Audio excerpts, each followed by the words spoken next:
Hi guys, welcome to my YouTube channel. So I recorded this not long after watching one of my friend's videos on YouTube. Her name was Matema and she was talking about basically just doing it.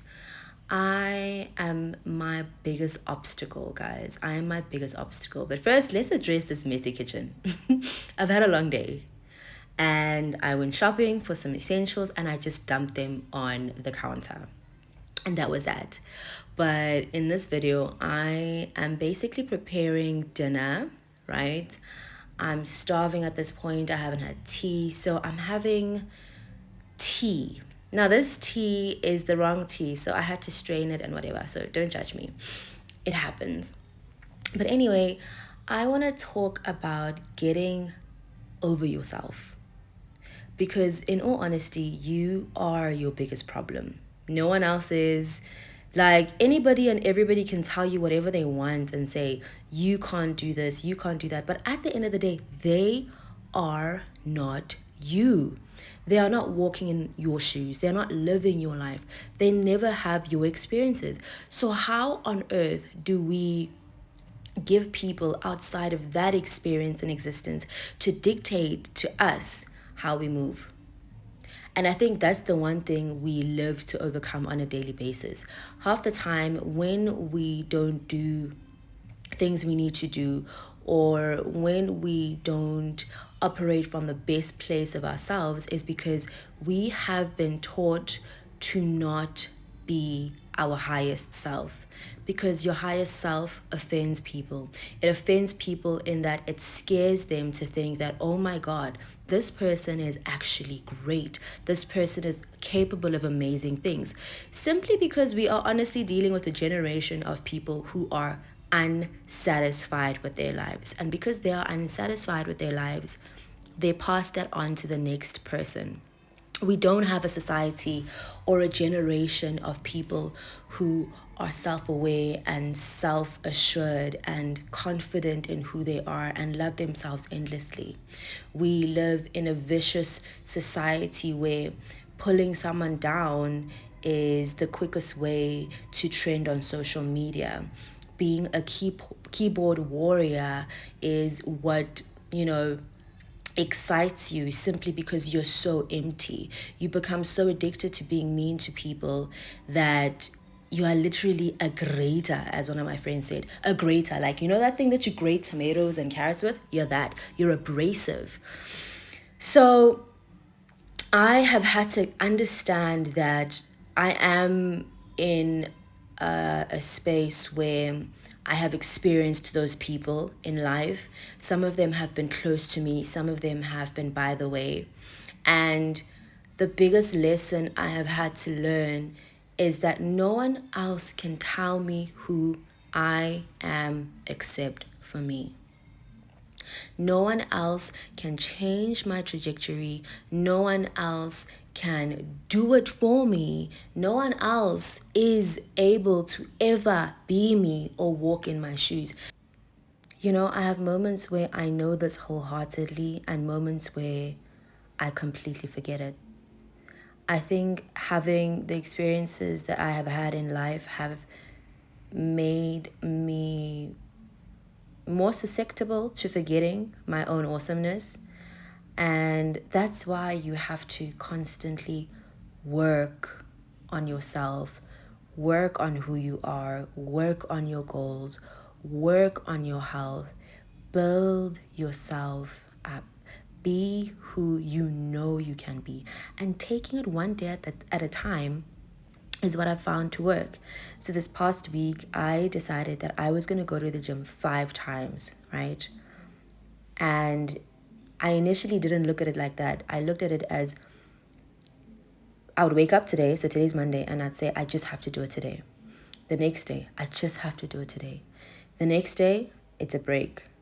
The next day, I just have to do it today. So taking it one day at a time for me this past week has really, really, really done wonders for me. And it's allowed me to pay attention to the real problems in my life as opposed to the problems that I make in my head. Because let me tell you, child, I am so good at overthinking and creating scenarios that don't exist. And I know we are all great at this. What I've come to learn in life is that the moment you start looking like you have direction, the moment you start looking like you are going somewhere or you have plans, call it the enemy, call it the devil, call it whatever, will bring all sorts of thoughts into your mind. Will make you believe that you are not good enough. Will make you believe that other people are doing it better than you. And you know what? So what? So what if there is someone else doing it better than you? Why not learn from that person and say, hey, you are here. How did you get here? It's just that simple. I don't believe that we were created to be envious of each other. I really don't. It's the strangest concept to me. But anyway, I'm going to get into this video, right, of me preparing dinner. So I'm going to give you a spoiler. At this moment, ngiyenza ngizamuyenza idombolo, guys, steamed bread. But I quickly realized that it's not going to work out because I did so many things wrong. And let me tell you, it's not that I don't know how to make idombolo. I know how to make it. But in this instant, guys, my head was everywhere but where it needed to be to make this meal. The spoiler is, at the end of the day, asidlangi itombolo shem. And we didn't have itombolo. We had rice. I had to quickly save the day and have rice. But I think what this has taught me is that things are not always going to work the way you want them to work. Things are not always going to go according to plan. You are going to make mistakes. And one thing I've come to learn about myself, I am so hard on myself about the mistakes that I make. Even if it's something minor, I will beat myself up so much. And I am challenging myself and I am challenging you to get to a place where you don't beat yourself up over mistakes. Mistakes happen. Now that I've done this massive dinner mistake, I know exactly what I did wrong. And it's okay to forget. It's okay to be human. It's okay to be going through your own version of healing. I have had to learn and unlearn so many things, so many ways of being, so many habits, and so many patterns to a point where I literally had to remake myself from scratch. And that's the one thing I think I will always do, is to reinvent myself. Constantly reinvent yourself for yourself. Learn new ways of being for you. Anyway, so now I'm getting into the whole prep of the meal. The plan, like I said, was to have itombolo, but it didn't work out. So I'm not going to cut this out of this video. I spent literally maybe 3 hours trying to make this work. Why am I using a glass bowl? Please, guys. Someone said it's gonna work, but it didn't work. Anyway, in this video, I'm also gonna be cleaning up the kitchen, washing the dishes, just clearing up after a long day. I found that even cleaning up gives me anxiety because I work from home. So when I don't clean up, half the time I'm looking at the dishes and I'm like, oh my God, I could be doing this, I could be doing that. But I'm working, Sana. I'm working. Anyway, this might not have been the most productive video, but here we go. I did it. I'm glad I finally did it. This is just me waiting for the food to cook while I work at the kitchen table. Guys, the one thing I love about myself absolutely has to be my hair. Like, look at that crown. Yo, one of these days I need to tell you guys about the journey I have gone on to love my hair.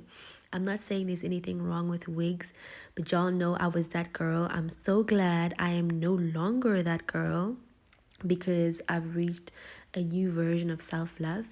But anyway, guys, I just want you to know that you are amazing in anything and everything that you do. Nobody can be you, only you can be you, and take it one day at a time. Literally one day at a time.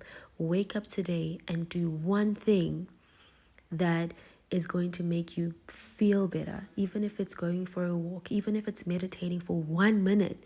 Tomorrow, try 2 minutes. The day after that, try 3 minutes. Guys, we have a very long life to live. And in that long life to live, let's not rush to be the best version of ourselves, because that is not attainable. Literally, take it one step at a time. Mwah. Bye.